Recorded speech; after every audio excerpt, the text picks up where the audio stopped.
Welcome back. আপনাদের সবাইকে স্বাগত জানাচ্ছি আমি রাসেল। আশা করছি আপনারা সবাই ভালো আছেন, ভালোর দলে আছেন।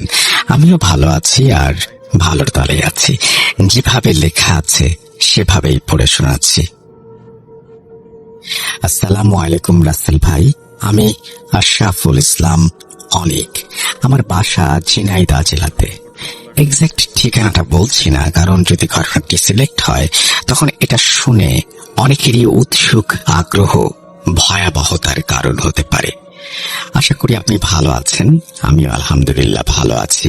আমি যে ঘটনাটা বলতে যাচ্ছি সেটা আমার নিজের সাথেই ঘটে যাওয়া একটা সত্য ঘটনা, যেটা আমি নিজে এক্সপেরিয়েন্স করেছি।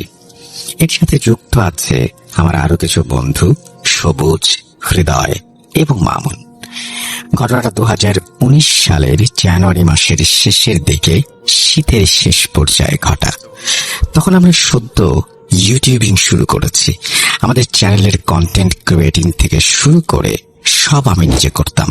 তখন মানসম্পন্ন অর্থাৎ পাবলিক পছন্দ করবে এমন কন্টেন্ট আইডিয়ার অভাবে ভুগছিলাম। তখন আমি রেগুলার ভূত এফএম শুনতাম।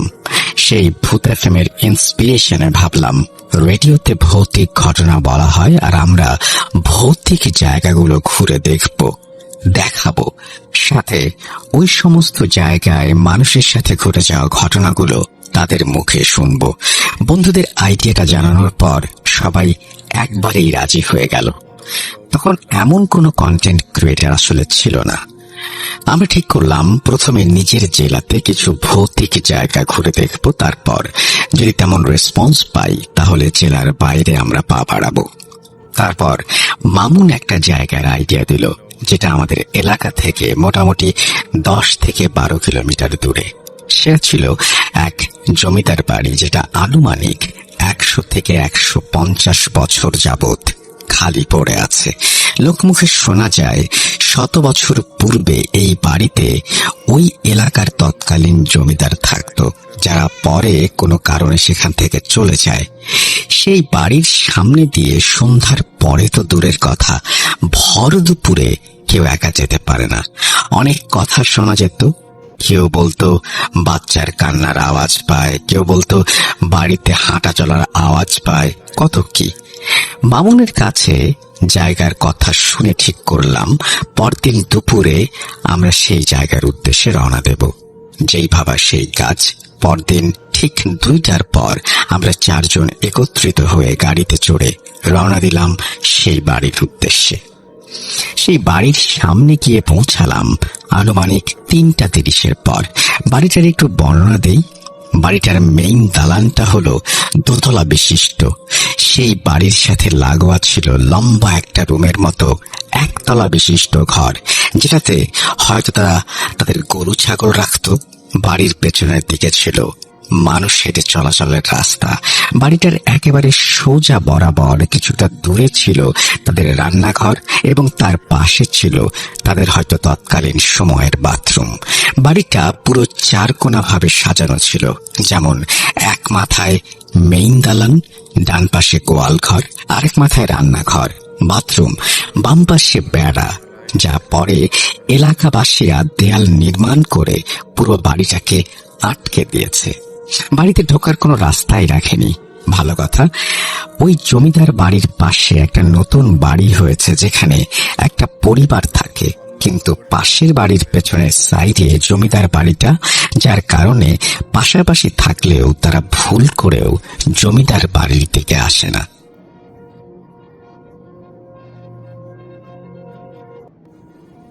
তো যখন আমরা গেলাম তখন রাস্তা পুরো ফাঁকা। আমরা বাড়ির চারপাশে ঘোরাঘুরি শুরু করলাম। কোন দিক দিয়ে ঢুকবো সেটা ভাবছিলাম। শুধু যেই বাড়িটা হয়েছে সেই সাইডে যাচ্ছিলাম না, কারণ আমরা জানতাম নতুন বাড়িটার সাইড দিয়ে ঢোকার কোনো রাস্তা থাকবে না। এটা শিওর ছিলাম, কারণ কেউ জেনে বুঝে ওই বাড়িতে ঢোকার চেষ্টা করবে না। আমরা গোয়াল ঘরের সাইডে যেতেই দেখি গোয়াল ঘরের একটা জানালা ভাঙা, যেখান দিয়ে ইজিলি যে কেউ ঢুকতে পারবে। যখন ভাবলাম হয়তো কেউ এখানে আসা যাওয়া করে, তাই জায়গাটা এরকম করা, আমরা 7-5 না ভেবে গোয়াল ঘরের ওই জানালা দিয়ে ঢুকে পড়লাম। ঢোকার সাথে সাথে গোয়াল ঘর থেকে কিছু বাদুড় উড়ে বাইরে চলে গেল।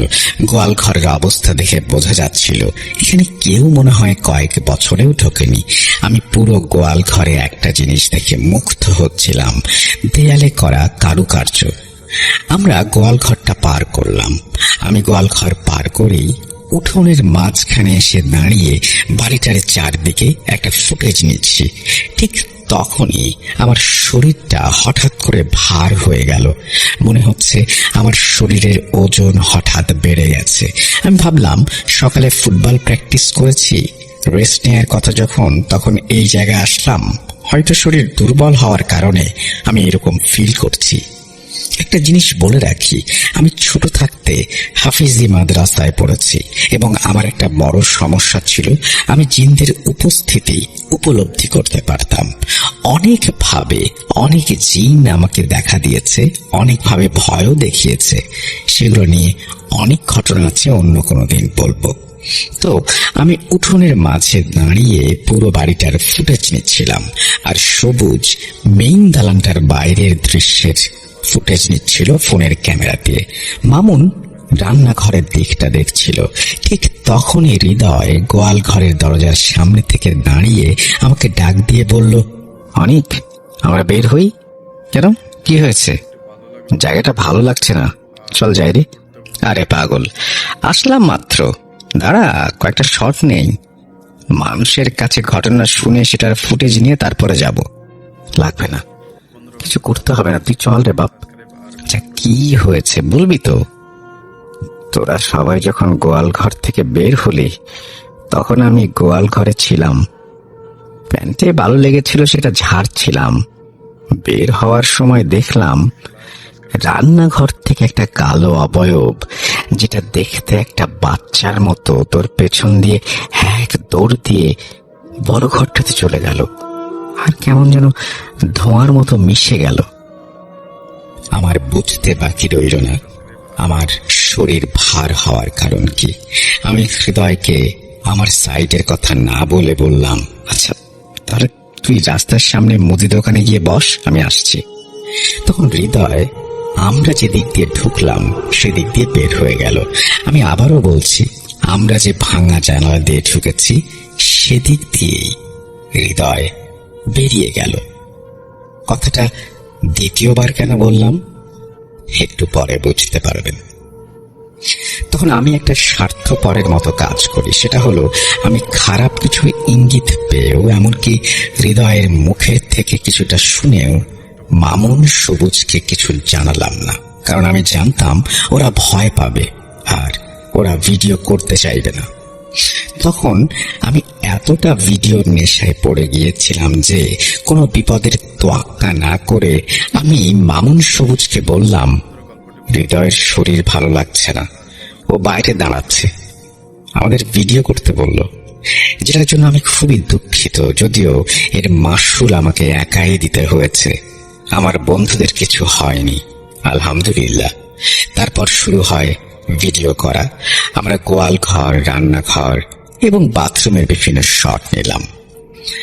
আমরা মেইন দালানের নিচে যখন ঢুকলাম তখনও দেখলাম বাদুড় উড়ছে, পাখি আছে, কিন্তু বারবার আমার চোখ আটকে যাচ্ছিল সেই বাড়ির দেয়ালে করা কারুকার্যগুলোতে, যেগুলো আমি গোয়াল ঘরের দেয়ালেও দেখেছি।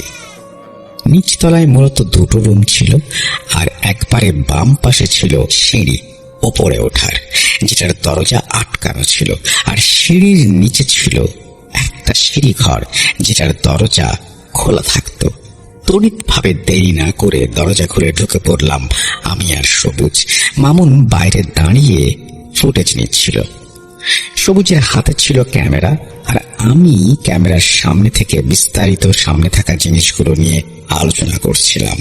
তো সিঁড়ির নিচে সেই ছোট্ট রুমে ঢুকে আমরা দেখলাম মাটির কয়েকটা বড় বড় হাঁড়ি আছে, যেগুলো আমরা ঢাকনা সরিয়ে দেখার চেষ্টা করি ভেতরে কি আছে। দেখলাম পুরনো আমলের বাচ্চাদের খেলনার কিছু পুতুল, আর অনেক কিছু, যেমন লাল শাড়ির বড় একটা টুকরো যেটা হয়তো পুতুলকে পরাতো। তখন আমাদের আগ্রহ আরো চরম লেভেলে চলে যায়। ওপরে মানে মেইন দালানের দোতলায় উঠতে হবে, অ্যাট এনি কস্ট আমরা ওপরে ওঠার পদ্ধতি খুঁজতে লাগলাম। তখন সবুজ গোয়াল ঘরের সামনে থেকে এসে আমাদের যা বলল তা হলো, আমি একজন একজন করে ঘাড়ে করে উঁচু করব তোমাদের, আর তোমরা ছাদে উঠবে। দুজন উঠে আমাকে হাত ধরে টেনে তুলবে। একটা কথা বলে রাখি, সবুজ আমাদের ভেতরে সবচেয়ে লম্বা ছিল, কিন্তু সমস্যা হলো আমাদের যেটা সবুজ বলল, আমরা উঠতে পারবো কিন্তু নামতে পারবো না, কারণ নিচে জঙ্গল এবং ওপর থেকে লাফ দেওয়াটা ঠিক হবে না, উচ্চতা অনেক বেশি। আমাদের আগ্রহ এত চরম পর্যায়ে ছিল যে আমি বললাম, আরে আগে তো উঠি, পরে নামার ব্যবস্থা করব। ঠিক তখনই জমিদার বাড়ির পাশে করা সেই নতুন বাড়ির ছাদে সেই বাড়ির মুরব্বি উঠে একটু সন্ধ্যা হওয়ার আগে আবহাওয়া উপভোগ করতে হয়তো উঠেছিলেন। জমিদার বাড়ি থেকে কিচিরমিচির আওয়াজ শুনে বাড়ির পেছনের দিকে আসেন এবং আমাদের দেখে চিৎকার করে বলেন, এই তোরা কারা রে? জানের মায়া নেই তোদের? তখন আমি একটু মিথ্যার আশ্রয় নিলাম। আন্টি, আমরা ঢাকা থেকে এসেছি, পুরাতন জায়গাগুলো একটু ভিডিও করে দেখব। আমরা সমস্যা নেই, বের হয়ে যাব। আমি কথা বলার পর দেখলাম আন্টি আর কোনো কথা না বলে চুপচাপ একটা কালো মুখ নিয়ে চলে গেলেন। আন্টি চলে যাওয়ার পর সবুজ পূর্বের প্ল্যান মতো আমাকে আর মামুনকে একে একে উঁচু করে ওপরে উঠালো। পরে সবুজকে আমরা হাত ধরে টেনে তুলি। আমরা গোয়াল ঘরের ছাদ থেকে দোতলায় রেলিং টপকে উঠে গেলাম। দোতলাতে সেম নিচের মতো দুইটা রুম, আর একেবারে বাম পাশে সিঁড়ি, এটা দিয়ে নামা যায় নিচে। আমরা ওপরে ভিডিও ফুটেজ নিচ্ছিলাম, মামুন তার ফোন দিয়ে আর সবুজ ক্যামেরা দিয়ে, আর আমি আমার ফোন দিয়ে। সবাই দেয়ালের কারুকার্য আর দেয়াল থেকে বের হওয়া গাছের শিকড়ের ফুটেজ নিচ্ছি। তখনই আমাদের মনে হলো কেউ একজন আমার পেছন দিক থেকে দৌড়ে সিঁড়ির দিকে চলে গেল। আমি তৎক্ষণাৎ পেছনে তাকাই আর দেখি কেউ নেই। আমার ডান পাশে সবুজ আর বাম পাশে মামুন দাঁড়িয়েছিল, কিন্তু আমি স্পষ্ট বুঝতে পারছিলাম কেউ দৌড় মেরেছে। তো আমি 7-5 না ভেবে একাই সিঁড়িঘরের দিকে যাই এবং অন্ধকারের ভেতর ফোনের ফ্ল্যাশ লাইট জ্বালিয়ে কিছু দেখার ব্যর্থ চেষ্টা করি। পরে সব ফুটেজ নেওয়া শেষ হতে হতে তখন অলরেডি মাগরিবের সময় পার হয়ে গেছে। আমরা বের হওয়ার সিদ্ধান্ত নেই। অবাক করা ব্যাপার তখনই ঘটে। গোয়াল ঘরের যেই জানলা দিয়ে আমরা ঢুকেছিলাম, বের হওয়ার সময় গোয়াল ঘরে যেয়ে দেখি প্রতিটি জানালা এত মজবুত লোহা দিয়ে আটকানো, একটা বেড়ালেরও সেখান থেকে বের হওয়া সম্ভব না। শুধু একটা জানালা না, ওইখানে থাকা প্রতিটি জানালা একই রকম অবস্থায়। আমরা বের হওয়ার জন্য রাস্তা খুঁজে পাচ্ছিলাম না। পুরো গোয়াল ঘর তন্ন তন্ন করে খুঁজেও আমাদের হাতটা বের করার মতো কোনো সিচুয়েশন আমরা গোয়াল ঘরে পেলাম না। আমরা ফোন দিলাম হৃদয়কে আর বললাম, তুই যেদিক দিয়ে বের হয়েছিলি সেই রাস্তাটা দেখিয়ে দিয়ে যেত। তখন হৃদয় একটা হাসি মাখা মুখ নিয়ে আসে যে আমরা বের হতে পারছি না। এবার হৃদয় এসে যখন দেখতে গেল সে কোন দিক দিয়ে বের হয়েছে, এসে হাত ঢোকার মতো একটা জানালাও সে দেখাতে পারল না। এবার আমরা কিছুটা ভয় পাই আর ভাবতে থাকি আমাদের বের হওয়া হবে কিভাবে। পরে আমরা উঁচু প্রাচীরে টপকিয়ে বের হই সেই সবুজের ঘাড়ে পা দিয়ে, এবং শেষমেশ আমরা সবুজকে হাত ধরে টেনে তুলি। ভিডিওর পরে সব ঠিকঠাক ছিল 3 থেকে 5 দিনের মতো। পরে শীতের রাতে আমাদের এক সিনিয়র ভাই রকি ওনার সাথে এক জায়গায় ব্যাডমিন্টন খেলতে যাই। আস্তে আস্তে রীতিমতো রাত 1টার বেশি বেজে যায়। তো আসার সময় আমাদের বাজারের থেকে দুইজনকে দুই দিকে রাস্তা ধরতে হবে। রকি ভাই যাবে ডান দিকে, আমাকে যেতে হবে বামে। প্রায় 1 কিলোমিটার পর্যন্ত রাস্তা হেঁটে পাড়ি দিতে হবে, কারণ রাত 1:30 কোনো গাড়ি পাওয়া যাবে না। আর যেই রাস্তাটা আমি পাড়ি দেব সেটা ছিল মহাসড়ক। আর বাজার থেকে আমাদের বাসায় যেতে হলে রাস্তার পাশে দুটো ভয়ানক জায়গা পড়ে। গরু ছাগল জবাই দেওয়ার একটা জায়গা, যেটাকে আমরা গরু কাটা বলি, একটি কবরস্থান। আমি প্রায় রাত 11টা থেকে 12টার ভেতর চলাচল করতাম, কিন্তু এত রাতে অত বেশি চলাচল করা হয়নি। ভয় লাগছিল, কিন্তু সেই ভয়কে নিজের ওপর জেঁকে বসতে দিচ্ছিলাম না। এক প্যাকেট নাটি বিস্কিট কিনলাম এবং 2 কানে হেডফোন লাগিয়ে ফুল ভলিউমে গান ছেড়ে দিয়ে ফোনে ফ্ল্যাশ লাইট জ্বালিয়ে হাঁটা শুরু করলাম। কিছু দূর যাওয়ার পর ঠিক গরু কাটার সেই জায়গা বরাবর আসার পরেই আমার কানে কেমন যেন কিছু একটা চলার পায়ের আওয়াজ শুনতে পেলাম। একটা ব্যাপার বলে রাখি, ইয়ারফোন যেহেতু কানে ছিল, রাস্তায় চলাচলরত 1-2টা যে ট্রাক ছিল সেগুলোর আওয়াজ আমি শুনতে পাচ্ছিলাম না, কিন্তু সেই ইয়ারফোনের সাউন্ডের ভেতর দিয়ে আমি কোনো মানুষের স্পষ্ট চলাচলের আওয়াজ শুনছি, যা একেবারে অসম্ভব। বুঝতে বাকি রইল না আমার হাতে বিস্কিট আছে, হয়তো কোনো পিশাচ আমার পেছনে লেগেছে। আমি 2টা বিস্কিট রাস্তায় ফেলে আবার হাঁটা শুরু করলাম। খুব পেছনে তাকাতে ইচ্ছে করছিল, একবার ভাবছিলাম পেছনে তাকাবো, কিন্তু যেহেতু এসব জিনিস সম্পর্কে টুকটাক ধারণা আছে, জানতাম পেছনে তাকালে বিপদ বাড়বে, তাই সোজা হাঁটতে শুরু করলাম। একটা বাস বা একটা ট্রাক আসবে আর ওইটার লাইটের আলোতে আমি আন্দাজ করতে পারবো পেছনে কিছু আছে কিনা, কারণ পেছন থেকে বাস আসলে আপনারা যদি দাঁড়িয়ে থাকেন তাহলে তার ছায়া সামনে পড়বে। বলতে না বলতেই হঠাৎ বুঝতে পারছিলাম পেছন থেকে একটা ট্রাক আসছে। ভালো করে লাইটের আলোতে দেখলাম কেউ নেই। এবার আমার ভয়ের মাত্রা ধীরে ধীরে বাড়তে শুরু করলো। আমি হাঁটার গতি বাড়াতে শুরু করলাম, কিন্তু তখনও আমার ইয়ারফোনের আওয়াজ ভেদ করে কোনো কিছু চলাচলের আওয়াজ শুনছিলাম। কবরস্থান পর্যন্ত হেঁটে আসার পর আল্লাহর নাম নিয়ে ভোঁ দৌড় দিলাম বাসার উদ্দেশ্যে। যদিও হেঁটে যেতে সময় লাগে 4 থেকে 5 মিনিট, কিন্তু আমি এই মেন্টাল টর্চার আর সহ্য করতে পারছিলাম না। দৌড় দিলাম। বাসায় কাউকে কোনো কিছু না জানিয়ে চুপচাপ খেয়ে শুয়ে পড়ি। তখন আমার সাথে আমার ফুফাতো ভাইয়ের ছেলে ঘুমাতো, ওর নাম ছিল সামিট। সেই রাতের পর আমার সব সময় মনে হতো কেউ আমাকে দেখছে, নতুবা কেউ আমাকে ফলো করছে, নতুবা কেউ হয়তো লুকিয়ে আমার কথা শুনছে। তার 2 দিন পর আমি আমার বাসার ছাদে দাঁড়িয়ে আমার গার্লফ্রেন্ডের সাথে কথা বলছিলাম। তখন আমাদের বাসার ছাদে পিলারের রড বের করা ছিল, মানে কাজ সম্পূর্ণ কমপ্লিট হয়নি। কথা বলতে বলতে হঠাৎ যেই রডগুলো বের হয়েছিল সেই রডগুলো বাতাস হলে যেমন কোনো কিছু নড়াচড়া করে তেমনি ভাবে নড়াচড়া করছিল। কিন্তু অবাক করা বিষয়, আমার বাসার পেছনের নারকেল গাছ, মেহগনি গাছ স্থির দাঁড়িয়ে। আমি যেমন স্পষ্ট ভয় পাই, অপর প্রান্তে আমার গার্লফ্রেন্ডও ভয় পায় আর আমাকে বারবার নিচে নামতে বলে। কিন্তু আমি একটু সাহস করে বলি, যদি এই জায়গায় আমি বাদে অন্য কোনো অশরীরী থাকে তাহলে সে যেন আমাকে জানান দেয়, আমি কোনো ক্ষতি করতে আসিনি আপনাদের। তখন 2-3 সেকেন্ডের জন্য রডগুলোর নড়াচড়া কমে গেল আর তীব্র বিকট আওয়াজে রড আবারও নড়াচড়া শুরু করলো। এই ঘটনার পুরো সময়টা আমার গার্লফ্রেন্ড আমার ফোন কলের লাইনে ছিল এবং সে নিজেও সব শুনতে পেয়েছিল। পরে আমি ভয়ে চিৎকার দিয়ে নিচে নেমে আম্মু আব্বুর রুমের সামনে এসে অজ্ঞান হয়ে যাই। পানি দিয়ে আমার জ্ঞান ফেরানো হয়।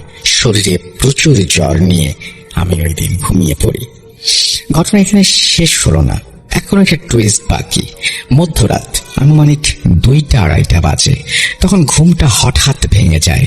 চোখ খুলেছি, কিন্তু হাত পা নাড়াতে পারছি না, মুখ নাড়াতে পারছি না, শরীরে কোনো অনুভূতি নেই। আমি তখন জিন্দা লাশের মতো শুধু শুয়ে আছি।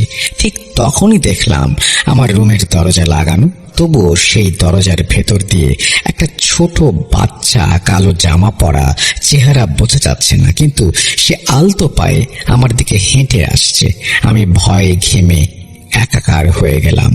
চোখ দিয়ে অনবরত পানি পড়ছে। মনে হচ্ছিল আজই হয়তো আমার শেষ দিন। মায়ের মুখটা চোখের সামনে ভাসছিল আর ভাবছিলাম মাকে ছেড়ে চলে যেতে হবে আমার। ঠিক তখনই বাচ্চা মেয়েটা আমার কানের কাছে তার মুখ নিয়ে আসলো। আমি চোখ বন্ধ করে ফেলি। সে আমার কানের কাছে এসে বলল, তুই কিভাবে বাঁচিস আমি দেখব। এই বলে সে এসে আবার বন্ধ দরজা ভেদ করে চলে গেল। আমি আল্লাহ বলে চিৎকার দিয়ে উঠলাম, আর আম্মু চলে আসলেন। আমার রুমে এসে আমাকে দেখে আম্মু ভয় পেয়ে যান। আমি ঘেমে পুরো গোসল করে ফেলেছি। ঘুম ভাঙে আমার যখন সকালে, তখন আমি পুরোটা সুস্থ, কিন্তু খুব ভারী মনে হচ্ছিল নিজেকে। আমি ঘুম থেকে ওঠার পরে দেখলাম আম্মু কোথাও যাওয়ার প্রস্তুতি নিচ্ছে। আম্মু, কোথায় যাও? যাবো এক জায়গায়। তুই যাবি আমার সাথে? এখন কেমন লাগে তোর? শরীরটা ভার হয়ে আছে, মনে হচ্ছে কেউ শেকল গলায় ঝুলিয়ে দিয়েছে। কেমন যেন মাথাটা চিনচিন ব্যথা করছে। আচ্ছা চল, রেডি হয়ে নে। না, আমি কোনো কবিরাজের কাছে যাব না। আম্মু কিন্তু একবারের জন্য উল্লেখ করে নাই তিনি কোথায় যাবেন। আরো একটা মজার ব্যাপার, আমি না বলার পর আমি মনে মনে ভাবছিলাম আমি না বললাম কেন, আমি যাব। কিন্তু পরক্ষণেই মনের ভেতরে একটা অজানা কিছু বলে উঠল, না তুই যাবি না। আমি কিছুক্ষণ চুপ থেকে অনেকটা শরীরের সব শক্তি খাটিয়ে বললাম, আমি রেডি হচ্ছি। তখন আমাকে একজন কবিরাজের কাছে নিয়ে যাওয়া হলো। আমাদের জেলায় উনি খুবই পরিচিত একজন মুখ, সবাই চেনেন। তো ওনার কাছে যাওয়ার আগ পর্যন্ত আমার মস্তিষ্ক আমার শরীরের সাথে যে কতটা যুদ্ধ করেছে, ওনার বাসা পর্যন্ত যেতে সেটা আমি টের পেয়েছি। কিছুটা ধারণা দেই, মনে হচ্ছিল আমার পা কেউ টেনে ধরে আছে, ফেলতে কষ্ট হচ্ছিল, শরীরের সব শক্তি চলে যাচ্ছিল। চোখ খোলা ছিল, কিন্তু সামনে সবকিছু ঝাপসা দেখছিলাম। ব্রেইন দিয়ে কোনো কিছু ধরতে পারছিলাম না। অনেকটা নিজের সাথে যুদ্ধ করে ওনার বাড়ি পর্যন্ত পৌঁছালাম। কবিরাজ শুধু আমাকে এক পলক দেখলেন আর বললেন, বসো। আমি বসলাম। উনি বললেন, কি সমস্যা? চোখে ঝাপসা দেখছি, মাথা প্রচুর ব্যথা করছে, শরীর ভার হয়ে আছে। দূর, তোমাকে জিজ্ঞেস করেছে? আমি একটু অবাক হয়ে ঘাড় ঘুরিয়ে আশেপাশে তাকালাম। কই, কেউ তো নেই। আমার দিকে ইশারা করে বলল, আরে তোমাকেই বলছি, মানে তোমার ভেতরে যে আছে তাকে। কিছু বুঝলাম না। তারপর কবিরাজ কিছু একটা পরে আমার গায়ে ফু দিলেন। আমার চোখ তখন বন্ধ হয়ে গিয়েছিল। তারপর উনি আমার ডান হাতের কানি আঙুলের নখের মাথায় চাপ দিলেন, আর আমি সাথে সাথে হাত ছাড়িয়ে ওনার মাথায় একটা ঘুষি মারি, যার দাগ আজও তার মাথায় আছে। তারপর উনি আমার কপালে হাত দিয়ে কি যেন পড়তে থাকেন। পরে আমার চোখ বন্ধ হয়ে যায় আর আমি সেন্সলেস হয়ে যাই। পরের ঘটনাটি আম্মুর কাছ থেকে শোনা। আম্মু যেভাবে বলেছেন সেভাবেই বলছি। তুই অজ্ঞান হয়ে যাওয়ার পর কবিরাজ তোকে বসালো দেয়ালের দিকে হেলান দিয়ে। তারপর তোকে বলল চোখ খুলতে। তুই চোখ খুলতে চাসনি। পরে কবিরাজ বলল যে এই ছেলেকে বিরক্ত করার কারণ কি। তখন সে বলল, আমার নাম তাজ খাতুন। আমি 134 বছর যাবৎ এই বাড়ির ভেতরে থাকি। ওই বাড়িতে একটা মেয়ে অসুখ হয়ে মারা যায়, তারপর ওই বাড়ি থেকে সবাই চলে যায়। তখন থেকেই আমি ওই ছোট্ট বাচ্চার রূপ ধরে ওইখানে থাকি। কিন্তু ওরা আমার ঘরটাকে নোংরা করে দিয়েছে, আমি ছাড়বো না। কবিরাজ চোখের ইশারায় জিজ্ঞেস করলো আম্মুকে কোথায় গিয়েছিলাম জানে কিনা। আম্মু কিছুই জানতো না। আম্মু না করলো। পরে কবিরাজ বলল, আচ্ছা যা হয়েছে হোক, আর তুই ওকে মাফ করে দে, বিরক্ত করিস না, ছেড়ে দে। আমি চলে যাব, তবে ওকে একটা শিক্ষা দিয়ে যাব। ওকে মেরে ফেললে ওর শিক্ষা হবে। ভয় পায় না, ওকে ভয় পাবো। কবিরাজ বললেন, ক্ষমা মহৎ গুণ, তোর সৃষ্টিকর্তা আল্লাহকে ভয় কর। তুই নিজে থেকে না গেলে আমি কিন্তু ব্যবস্থা নিতে বাধ্য হব।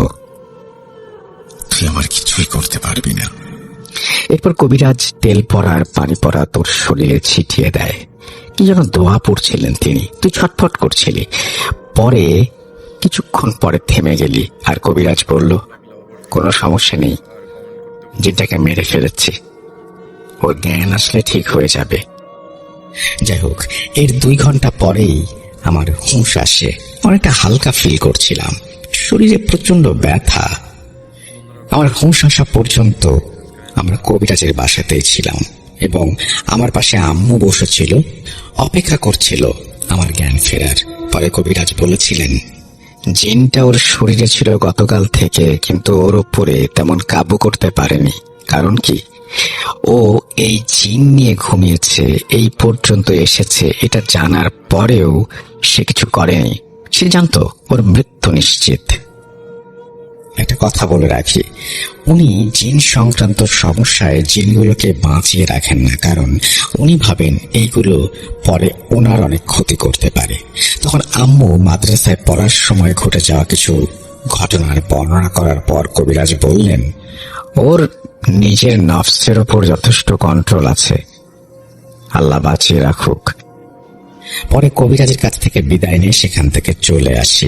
আল্লাহর রহমতে তারপর থেকে ওই বিষয় নিয়ে আর কোনো সমস্যায় পড়তে হয়নি। এখন সুস্থ আছি। ভালো থাকবেন রাসেল ভাই। যদি ঘটনাটি সিলেক্টেড হয় তাহলে অবশ্যই আমাকে জানাবেন। আমার কাছে আরো ঘটনা আছে, সময়ের অভাবে লিখতে পারছি না। 3 দিন সময় লাগলো এটা লিখে শেষ করতে। আসসালামু আলাইকুম, আল্লাহ হাফেজ, এই বলেই তিনি তার ঘটনা শেষ করেছেন। যদি ঘটনাটি আপনাদের ভালো লাগে অবশ্যই আমাদের জানাবেন এবং ঘটনাটি আপনার বন্ধুদের সাথে শেয়ার করতে ভুলবেন না। আমরা চলে যাব আমাদের পরবর্তী ঘটনা।